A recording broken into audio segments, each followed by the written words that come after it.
아멘. 오늘은 살아계신 하나님께로 돌아오게 라는 제목의 말씀으로 하나님께서 우리 공동체에게 은혜 베풀어 주시기를 원합니다. 한 주간도 평안하십니까? 네, 현재형으로 말씀을 드렸습니다. 과거형으로 말씀드리면 과거에 한 번 있었던 일이 되잖아요. 구약 성경에 관용적으로 나오는 아브라함과 이삭과 야곱의 하나님이라는 그 표현, 그것도 하나님 신약에서 그것을 인용할 때 예수께서 인용해서 말씀하실 때도 과거에 이스라엘의 조상들의 하나님, 조상들과 함께 하셨던 그런 하나님이 아니라 그 하나님께서 지금도 살아계셔서 함께 하신다는 그런 의미로 아브라함과 이삭과 야곱의 하나님이라는 표현을 관용적으로 쓰는 거예요. 그러니 오늘 우리 공동체에서도 현재형, 그러니까 우리 하늘 시민, 구원받은 어떤 정체성을 가진 우리 믿는 자에게는 현재형 단어를 많이 쓰는 것이 좋아요. 그게 우리의 어떤 정체성을 이야기해 주는 문법이니까 그렇습니다. 자, 여러분은 한번 질문 하나 하고 오늘 시작할게요. 말씀이, 그러니까 신약 성경을 시작하면서 광야에 외치는 자의 소리가 있어, 이 말씀을 하시거든요. 외치는 자의 소리는 사실 예수님을 소개하는 역할을 했던 세례 요한을 이야기하는 거죠. 그 세례 요한을 소개하면서 그 외치는 자의 소리를 광야에 있는 것으로 묘사를 하는데 왜 굳이 광야일까? 물론 구약 성경을 인용한 거죠. 이사야서 40장에 보면 그대로 그 표현이 있으니까 광야에 외치는 자의 소리가 있어 주의 길을 예비하라, 주의 길을 곧게 하라, 그런 말씀이 이사야서 40장에 있으니까 신약에서 그 말씀을 인용해서 세례 요한이 등장할 때 그 말씀을 쓰면서 신약 성경을 시작하고 있잖아요. 자, 중요한 것은 왜 광야일까? 배성환 오랜만에 나오셨으니, 물론 뭐 오프라인에는 오랜만에 오셨지만 온라인에서는 항상 함께 했죠. 칼럼을 시청하셨으면 알고 계실 것으로 기대가 됩니다. 왜 하필 광야일까요? 침묵이 길어지는 걸로 봐서는 알고 계셨는데 까먹었든지 한 것 같아요. 자, 제가 여러분께 이제 이런 광야, 어째서 구약과 신약의 이런 외치는 자의 소리가 상징하는 것은 메시아가 오셨다, 그런 말을 이제 거짓 선지자가 하게 하실 수는 없잖아요. 하나님께서 참 선지자를 통해서 그런 말씀을 하셔야 되는데, 그 참 선지자로 그 사명을 부여받은 자가 예수님을 소개했던 세례 요한이라는 거잖아요. 그럼 세례 요한이 주로 광야에서 활동을 했죠, 그죠? 예수님은 그러잖아요. 너희가 광야에 왜 갔니? 실제적 역사적 배경은 세례 요한이 혹시 메시아인가 하고 간 거죠. 그러나 예수님은 그러잖아요. 왕을 보러 갔느냐? 왕은 여기 왕궁에 있지 않느냐? 그러니까 예루살렘에 있지 않느냐? 근데 왜 굳이 광야까지 갔느냐 했을 때 예수님의 그런 질문에도 어떤 의도가 있는 거예요. 우리가 알기로 진리, 복음 선포, 이런 것들은, 이런 아주 최첨단 과학기술 문명을 달리는 미디어들을 통해서 홍수처럼 쏟아지고 있지만, 문제는 실제 하나님의 음성은 거기서 들려 나올까요? 만약에 오늘날 홍수처럼 쏟아지는 많은 매스 미디어에서 하나님의 말씀이 선포되고 여러 성경에 대한 지식들을 나누는 분들이 많이 계신데, 그런 모든 경로를 통해서 하나님의 말씀이 전달이 될 때, 그게 정말 하나님의 말씀이라면 오늘 우리가 사는 세상에 이렇게 하나님이 하셨다고밖에 말할 수 없는 사건들이 일어나지 않을 리가 없잖아요. 그런 차원에서 광야로 가는 거랍니다. 2000년 전에도 광야로 간 이유가 혹시 메시아인 줄 알고 메시아가 왔나 하고 세례 요한이 메시아인가 하고 세례 요한 메시아설이라는 그런 소문이 그 당시에도 퍼져 있었거든요. 그래서 갔던 거거든요. 근데 그런 심리 속에는 그들의 언어관, 그들의 세계관에는 광야에 하나님이 말씀하신다는 고정관념이 들어있었어요. 이미 광야란 말 자체에 다바르라는 하나님이 말씀하실 때만 사용했던 단어가 거기 있기 때문이에요. 광야에라는 말을 히브리어로 그대로 옮기면 베미드바르거든요. 베미드바르, 그것이 민수기의 이름이에요. 민수기는 광야에서 있었던 일이니까 베미드바르라는 히브리어는 이야기를 시작할 때, 내러티브를 시작할 때 맨 앞에 나온 단어를 제목으로 쓰는 경향이 있거든요.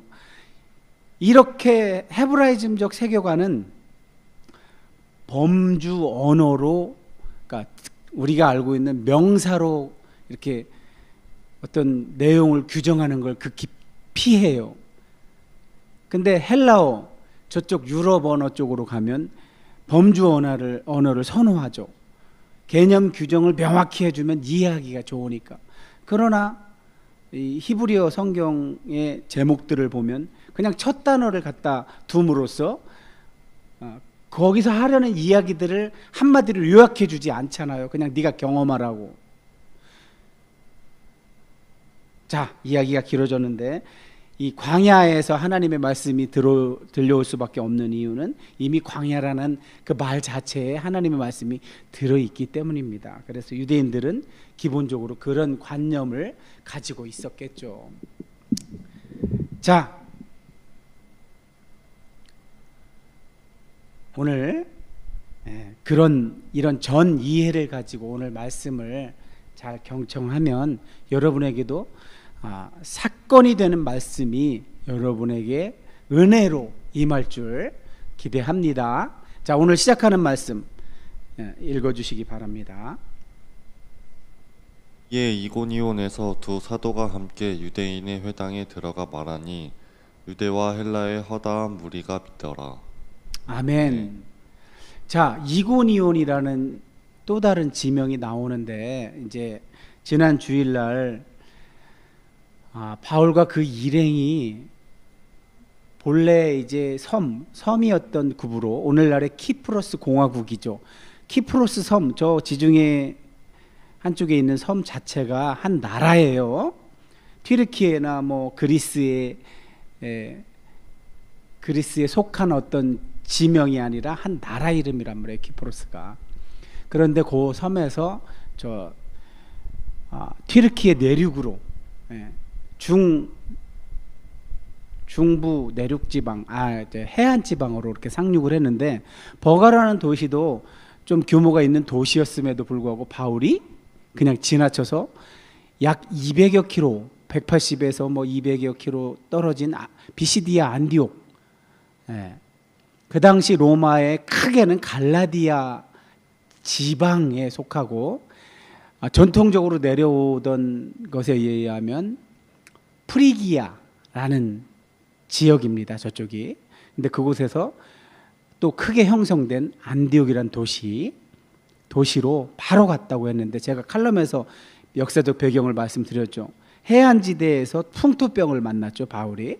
그래서 버가에서 복음을 전하고 싶어도 못 전하고 바로, 자, 풍토병을 치유받기 위해서는 반대되는 성향을 가진 지역으로 가면 되거든요.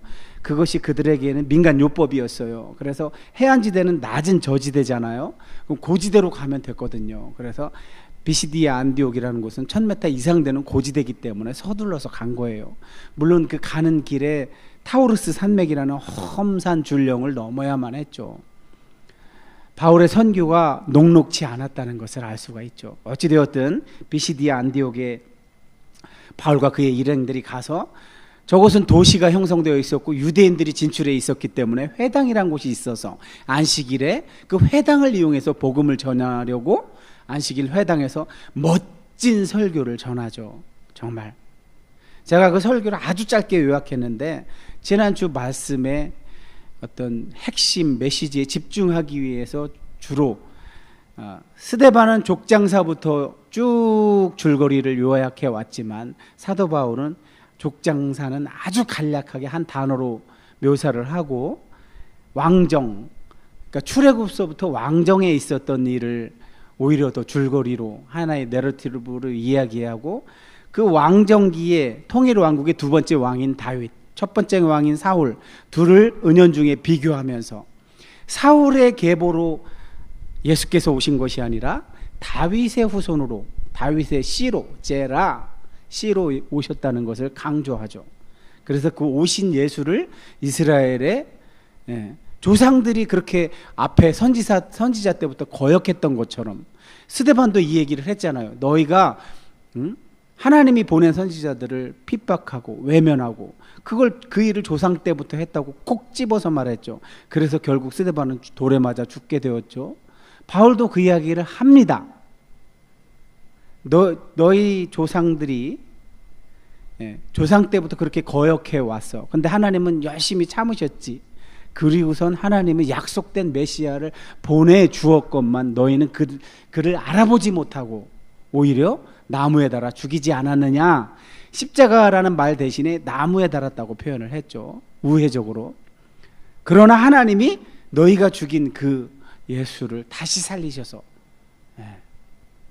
그로 힘입어, 율법이 아니라, 너희가 의지하는 그 율법이 아니라 이 예수로 말미암아 구원을 얻는 복음을 내가 지금 전하고 있는 거란다. 이렇게 얘기를 하니까 조상을 꼭 빼닮은 그 유대인의 후손들이 진실을 말한 바울을, 지금까지 자기들은 율법에 대한 자부심을 가지고 성문 율법을 가진 것이 그들에겐 자부심이었죠. 토라, 이렇게. 그래서 그들에게 영웅은 모세였죠. 모세에 의해 기록되었다고 믿는 그 토라를 가진 것에 대한 자부심이 있었는데, 지금 사도 바울은 그 토라가 직접적으로 구원을 가져다 주는 것이 아니라, 하나님께서는 너희 조상들이 나무에 매달아 죽인 그 예수를 통해서 구원이, 그로 말미암아 죄 사함을 얻는 구원을 이야기하고 있으니까, 사도 바울을 시기, 질투, 미워해서 그 당시 그곳의 유력자들을 선동해서 바울을 핍박하죠. 박해하죠. 바울과 그 일행을. 그러자 바울이 어쩔 수 없이 비시디아 안디옥을 떠났대요. 발에 먼지를 떨어뜨리면서 떠나서, 저 지도를 보면, 지도 상단부에 보면 좌측에서 우측으로 안디옥에서 이고니온 그 경로가 있죠. 실제로 버가에서 안디옥 경로보다는 거리가, 실제 거리는 더 짧습니다. 근데 지금 지도상으로는 비슷해 보이는데, 어찌됐든 길은 더 좋죠. 안디옥에서 이고니온으로 가는 길이. 로마가 길을 엄청나게 잘 내놨죠. 왜냐하면 이고니온이란 저 도시는 오늘날에도 엄청나게 큰 도시예요. 코냐라는 현대 지명으로 되어 있는데, 코냐 평야가 얼마나 넓은지, 그때 우리가 성지순례 갔을 때 그 인도하셨던 가이드에 의하면 거기서 나는 농산물을 가지고 우리 남한 인구 전체가 1년을 먹을 수 있다고 그랬나. 하여튼 기억이 참 가물가물한데 20년이 다 돼가니까, 어찌되었든 그만큼 저쪽에서 농산물이 아주 풍부하게, 기후가 좋고 토양이 좋으니까 그랬던 거죠. 그래서 로마가 길을 잘 닦아서 거기 있는 농산물을 로마로 실어가서 먹었겠죠. 자, 어찌되었든 핍박을 받고 이고니온으로 왔어요. 두 사도가 오자마자 지금 사도행전은 벌써 무엇부터 말하냐면, 자, 사도 바울은 그 고생을 해놓고 풍토병에 걸려서 그 고생을 했는데 이고니온에 오자마자 유대인의 회당에 들어가서 말을 했대요. 사도 바울의 입술을 통해서 하나님이 말씀하시자 유대와 헬라의 허다한 무리가 믿더라. 유대와 헬라라는 건 그 당시 있었던 모든 사람을 얘기하는 거예요. 유대인 아니면 이방인이니까 저 헬라라는 말은 이방인을 얘기하는 거예요. 로마 제국 내에 헬라어를 사용하는 사람들 다 이방인들이죠. 그 중에 많은 무리가 믿었대요. 얼마나 사도 바울의 입술을 통해서 하나님께서 말씀하셨으면 저렇게 허다한 무리가 믿었다고 말을 할까요? 여기서 중요한 것은 저들이 믿었다는 것은 이미 예수의 믿음이 저 안에 들어가 있었기 때문에 저게 가능한 거예요. 예수의 믿음이 성령으로 거듭난 자들이 그 안에, 이거를 이제 삼위일체적 용어로 설명하면 내재적 삼위일체예요. 이미 성령으로 거듭난 자가 그 안에 거듭남으로 인해서 예수의 믿음이 들어와 있는 거죠. 내재된 상태예요. 아직 위로부터 오는 능력으로 덧입혀진 경험은 없을지라도 저들은 그 안에 예수의 믿음이 들어있기 때문에 저렇게 바울의 입술을 통해서 하나님이 말씀하시자 이 일을 다 하나님이 이루고 있기 때문에 믿게 되는 거예요. 말씀하시는 분도 하나님이 말씀하시고 그 안에 듣는 이도 하나님이 들으니까, 예수께서 그 안에서 들으니까 삼위일체 하나님이 지금 이 일을 이루시고 계시기 때문에 저런 일이 일어나는 거예요. 오늘날 하나님께서 침묵하시기 때문에 믿는 자가 이렇게 우리 주변에서 발견이 안 되는 것과 아주 대조적인 거죠. 자, 벌써 보세요. 그러나 접속사가 벌써 사용이 되고 있어요.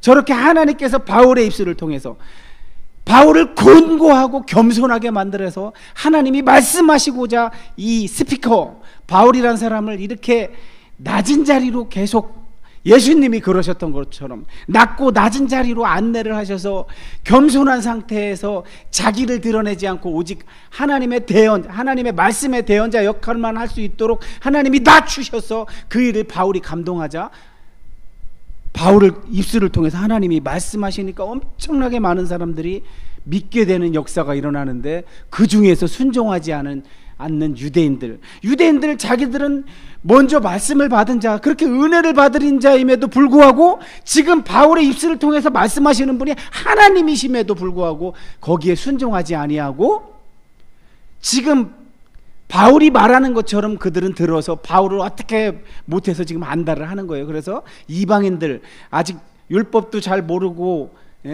하나님을 잘 모르는 이방인들을 선동시켜서 지금 믿는 사람들에게 악한 감정을 품게 했다는 거예요. 근데 앞에 비시디아 안디옥에서는 그런 핍박이 왔을 때 서둘러서 발에 먼지를 떨고 이고니온으로 약 140여 킬로 정도 되는 도시로 이동을 했는데 이번에는 오래 있었대요. 배송환, 저들은 어떻게 저렇게 핍박을 받는데 오래 있을 수 있었을까요? 오래 있었을 뿐만이 아니라 주님의 그런 능력을 힘입어서 담대히 말을 했대요. 자기 힘으로는 안 되죠. 또 바울과 그 일행은 여기 오기까지도 수많은 고난을 통해서 이미 맷집이 생겼죠. 그죠? 아, 이게 내가 저들이 나를 어떻게 한다고 해서 내가 죽는 게 아니구나. 저들은 나를 어쩌지 못해. 그런 자신감이 생겼죠. 왜? 여기까지 하나님께서 인도하신 경험이 있으니까. 오늘날 교회 다니면서도 교회 다닌다 말도 못하고 그런 상황 아니에요? 배성환? 하도 사람들이 손가락질을 하고, 실제로 둘 다 교회 나가는 사람인데 심지어는 같은 교회 나가는 사람인데도 교회 나간다 소리를 서로 못해요. 왜 그런 거예요? 다른 사람들이 들을까봐, 다른 사람들이 손가락질할까봐, 핍박할까봐. 그만큼 오늘날 세상이 우리 믿는 자를 바라보는 시각, 교회를 바라보는 시각이 땅에 떨어진 거죠. 자, 더 중요한 말씀이 다음에 나옵니다. 주께서 그들의 손으로 표적과 기사를 행하게 하여 주사 자기의 은혜의 말씀을 증언하시니. 지금 주어가 주께서예요. 주께서 이 지금 바울의 일행들이 저런 표적과 기사를 행하게 했다는 것은 비록 겉으로 보기에는 바울이나 그의 일행들이 하는 것처럼 보이지만 그 일을 실제 하신 분은 주님이래요, 주님. 그래서 은혜의 말씀을 증언하시는 분도 주님이라는 거예요. 바울이나 바나바, 바울의 일행들이 말로 자기 입술로 말하는 것 같지만 실제 그 안에서 말씀하시는 분은 하나님이시라는 거예요. 근데 저 표적과 기사라는 단어를 주목하시기 바랍니다. 저 표적과 기사라는 저런 식으로 이어서 쓰는 두 단어를 이렇게 중간에 접속사를 써서 표적과 기사, 이적과 기사 이렇게 이어서 쓰는 관용적 표현은 사실은 구약에서 비롯된 거예요. 구약 성경 가운데 어디에 가장 많이 나타나냐면 신명기에 가장 많이 나타나는데, 신명기에서 어떤 맥락에서 나타나냐면 이제 출애굽한 2세대들을, 출애굽한 아버지 세대는 다 죽었어요. 불순종해서 광야에서 40년 뺑뺑이 돌고 죽었어요. 이제 그 다음 세대만 이제 하나님께서 약속해 주신 가나안 땅에 들어가기 직전에 요단강 건너편 모압 평지에서 가나안 땅을 바라보며 모세가 지금 이들을 상대로 설교하는 장면이 신명기잖아요. 거기서 애굽에서 탈출시킬 때 하나님이 너희 조상에게 행했던 행위를 말할 때 저 표적과 기사를 가장 많이 써요. 그럼 배성환, 애굽에서 노예로 핍박하고 박해받던 이스라엘 백성들을 하나님께서 뭘로 탈출시켰다는 거예요? 지금 왜 저거를 여기서 강조하고 있는 거죠?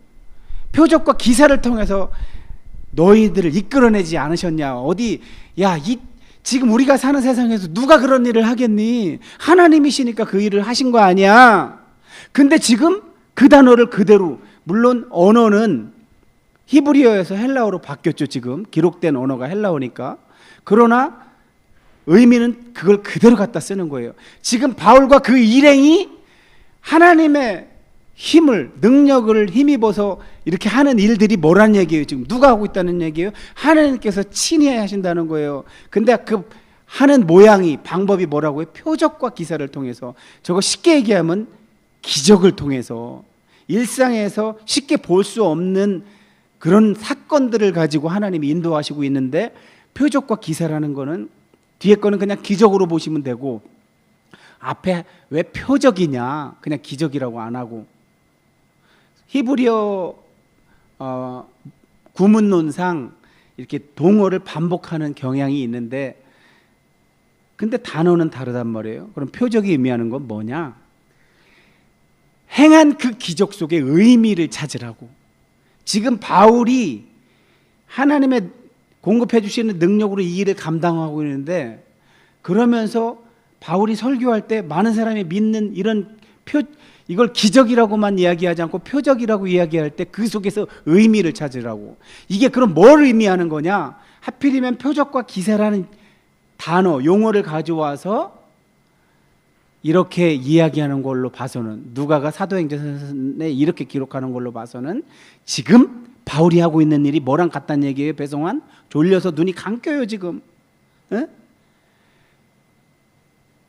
선택한 백성을 이집트 땅에서 탈출시키는 그것과 같다는 거예요. 저 의미가 지금 바울을 통해서 선포되는 하나님의 말씀, 하나님 나라 복음이 뭐예요? 세상에서 하나님을 모르고 살던 자들, 헛된 거를 추구하고 헛된 일을 따랐던 사람들을 하나님께로 돌아오는 통로로, 방법으로 사용한 게 저 표적과 기사인데, 그걸 통해서 알 수 있는 거는 지금 바울이 하는 행위는 뭐예요? 새 출애굽이라는 거예요. 이미지가 과거 이스라엘 조상들에게 있었던 출애굽과 같은 지금 의미라는 거예요. 지금 세상으로부터 저들을 이끌어내서 하나님 나라 백성으로 만드는 역할을 지금 바울이 감당하고 있다는 것을 보여주기 위해서 표적과 기사란 용어를 사용하고 있는 거예요. 저게 엄청나게 중요한 겁니다. 저 이야기를 뒤에 가서 루스드라에 가서 한 번 더 하게 됩니다. 근데 표적과 기사가 의미하는 게 바로 이따가 오늘 제목으로 삼은 말씀으로 나타나니까 한번 계속해서 보자고요. 자, 지금 이고니온에서는 무슨 표적을, 어떤 기적을 보여줬는지는 말을 안 하지만 어찌되었든 표적이 있었던 건 분명해요. 근데 저거는 말씀 선포에서 나타나는 표적을 의미할 확률이 높죠. 자, 그렇게 그 시내 이고니온, 오늘날에도 굉장히 큰 도시에 속하는 그곳의 사람들이 나뉘었대요. 나뉘어서 자, 두 사도 바울과 바나바를 따르는 사람도 있었지만 그들을 핍박하는 유대인을 따르는 사람들도 있었대요. 그랬는데 여기서도 어떤 일이 벌어졌냐면 이방인과 유대인과 그 유대인의 관리들, 이방인의 관리들이 전부 힘을 합쳐서 두 사도를 모욕하면서 돌로 치려고 또 달려들었대요. 비시디아 안디옥에서 있었던 일이 또 일어난 거예요. 바울은 참 고난이 많죠. 자기 동족에게서 어떻게 저렇게 핍박을 받을까요? 자기는 진실을 전했건만.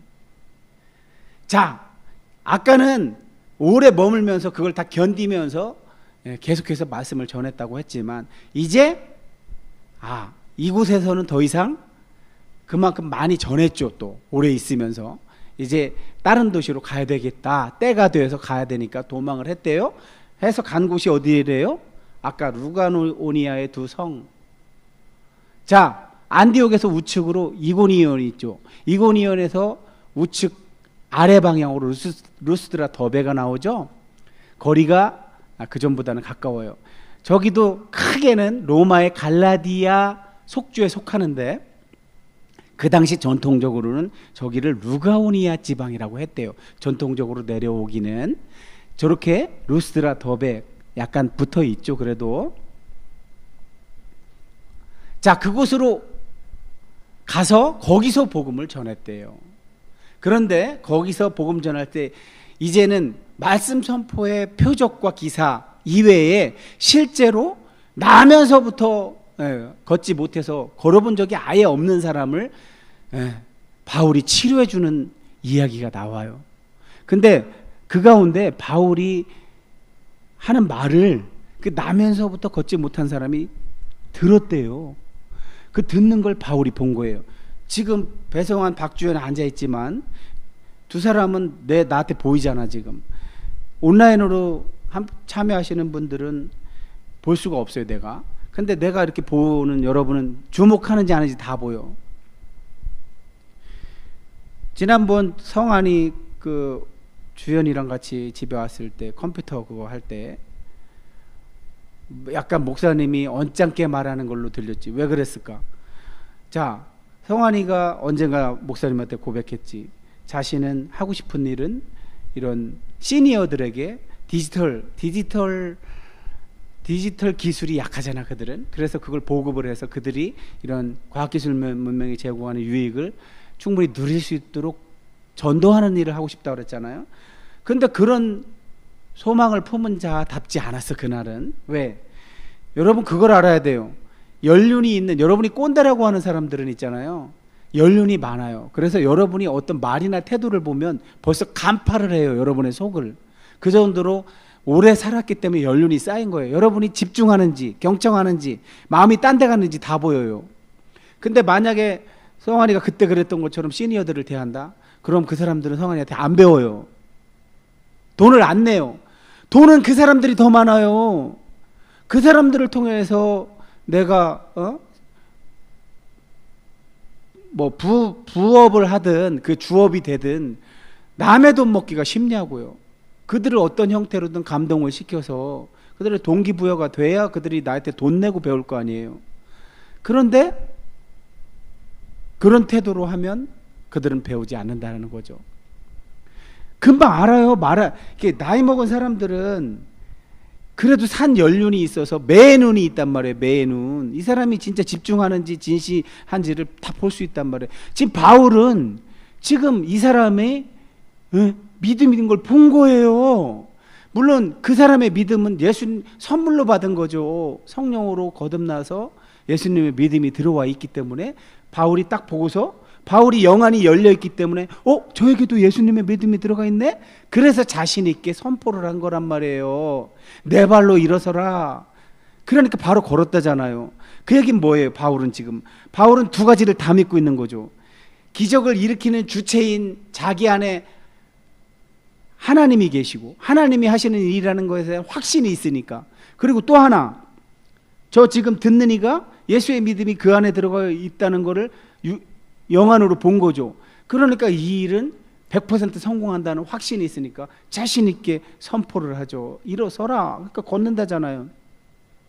그러니까 그 지역 사람들이 그 지역에 쓰던 방언으로 소리를 질렀대요. 신들이 사람의 형상으로 우리 가운데 내려오셨다 하면서, 한 사람은 바나바는 조금 외모가 좋았나 보죠. 제우스라고 하고, 바울은 주로 설교를 맡았으니까 제우스의 심부름을 하던, 말을 전하던 헤르메스라고 한 거예요. 근데 저들이 저렇게 말한 데는 그들이 가지고 있던 전설이 있었어요.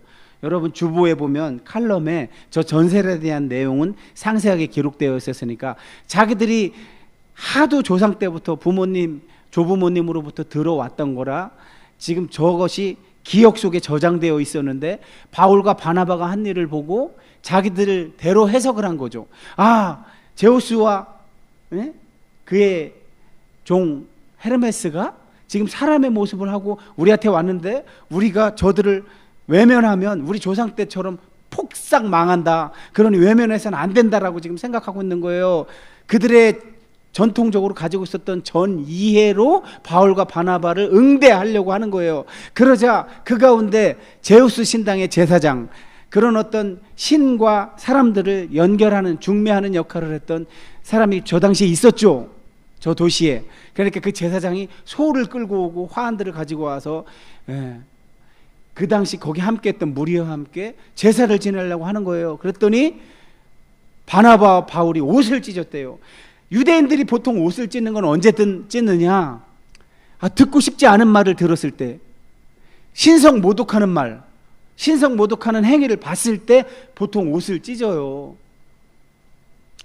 지금 자신들을 신으로 인식하고 신처럼 대하려고 하니까 옷을 찢은 거예요. 저게 정상이죠. 저게 정상. 오늘날 이 한국교회가 하나님께 은혜를 받아서 엄청난 역사가 일어날 때 그 영광을 저들처럼 저렇게 뿌리쳐야 되는데, 이건 하나님이 하시는 일이니 나를 보지 마세요. 여러분, 내 안에 함께하고 계신 하나님이 하시는 일이에요 하고 하나님께로 영광을 돌리고 자신들은 겸손해져야 하건만, 그렇지 못했기에 오늘날 교회는 커졌고 사람은 많아졌는지 몰라도 하나님이 떠나고 말았죠. 예배의 자리에 성령께서 가득 임재하셔서 하나님이 드러나고 예배의 주인이신 그분이 예배를 받아야 되는데 우리끼리 왁자지껄 하고 말았죠. 지금 바울과 바나바처럼 하지 못하고, 우리도 여러분처럼 똑같은 사람입니다. 우리한테 그러지 마세요. 근데 우리가 지금 이렇게 말씀을 전하는 것은 여러분이 지금 아직 하나님을 몰라서, 창조주 하나님을 몰라서 지금 헛된 일을 하고 있잖아요. 여러분이 알지도 못하는 신을 섬기고 있잖아요. 그러니까 지금 우리도 신인 것처럼, 이렇게 신이 사람의 모습을 하고 온 것처럼 우리한테 제사를 드리려고 하잖아요. 그거 아니에요. 그거 아니에요. 천지와 바다와 그 마음, 천지를 창조하신 분은 다른 분이세요. 따로 계세요. 그분이 하나님이에요. 그 하나님께로 여러분을 돌아오게 하려고 우리가 이렇게 말하고 있는 거예요. 라고 하고 있는 거예요.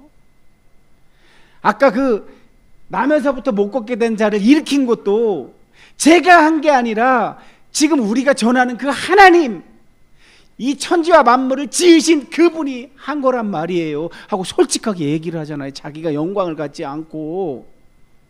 그러면서 이런 말을 해요. 자, 일반 은총의 얘기를 하는 거예요. 일반 은총.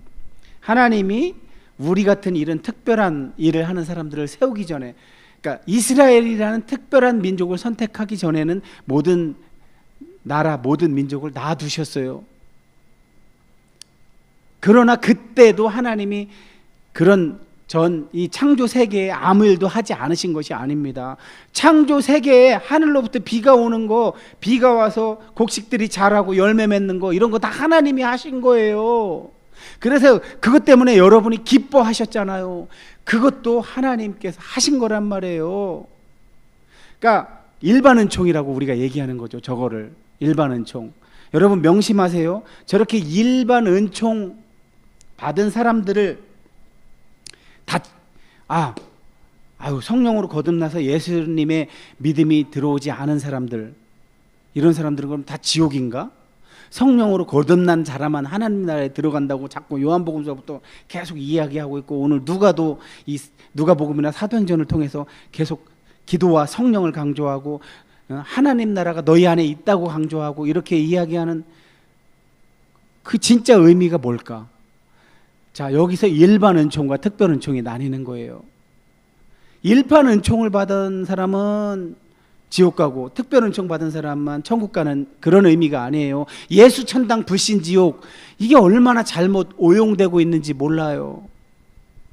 일반 은총을 받은 사람들도 하나님이 지으신 자들이에요. 그들도 구원의 은혜를 받는 자들이에요.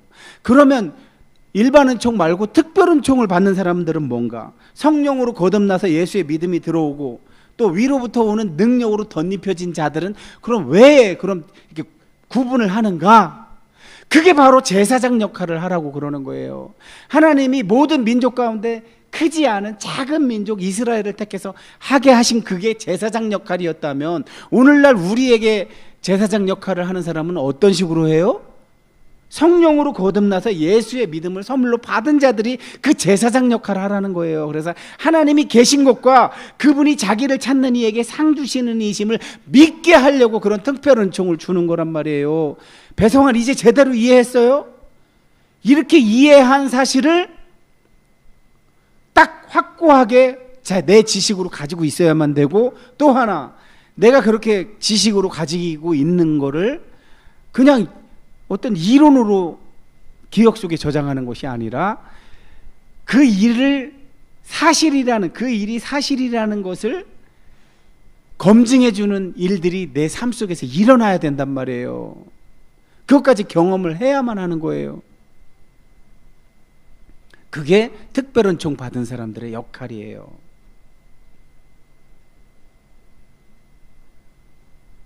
자, 오늘 말씀 아까 그랬잖아요. 표적과 기사.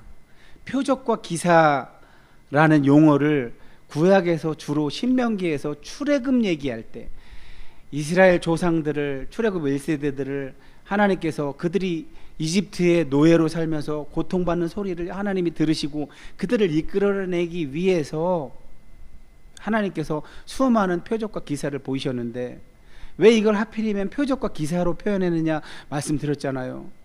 앞에 표적은 그냥 둘 다 그냥 기적이라고 보면 되는 건데 왜 굳이 표적이라고 하느냐? 요한복음이 가장 많이 사용하는 표적, 그거는 그 기적에 어떤 의미가 있다는 거, 그 기적이 가리키는 표시가 있다는 거예요. 그거는 뭐예요? 표시가 대체 뭘까요? 하나님이 살아계시고 하나님이 이스라엘을 택하셔서 제사장 나라 거룩한 백성으로 삼으셔서 이 온 땅에 하나님이 살아계신 것과 하나님이 이 역사의 시공간에 들어오셔서 하나님 나라를 친히 보여주시려고 그 일을 하신다는 그런 의미가 그 말에 들어있다는 걸 나타내는 거잖아요. 루스드라에서 바울이 그걸 뭐라고 표현했어요? 너희가 헛된 일을 하고 있잖아. 너희가 지금 헛된 일을 하고 있잖아. 헛된 일을 하고 있는, 말도 안 되는 너희가 만든 신상에다가 절을 하고 그들을 섬기는 그런 일을 하고 있잖아. 그런데 그게 아니야. 실제 섬겨야 될 분은 하나님이 따로 계셔.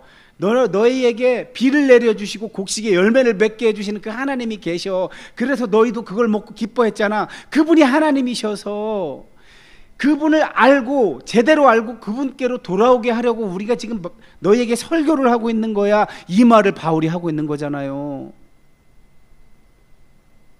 자, 오늘 이 말씀을 통해서 하나님께서는 오늘날의 신앙인들에게, 오늘날 예수 믿는 자들에게 그 말씀을 하고 싶은 거예요. 바울이 하나님의 능력으로 덧입혀져서 저렇게 자기의 입술을 겸손히 하나님께 내어드릴 때 하나님께서 바울의 입술을 통해서 말씀하시자 표적과 기사가 일어났던 것처럼 오늘날 우리에게도 그 일이 일어나기 위해선 배성환 어떤 조건이 필요해요? 교만해져서 자기 말을 해서는 안 돼요.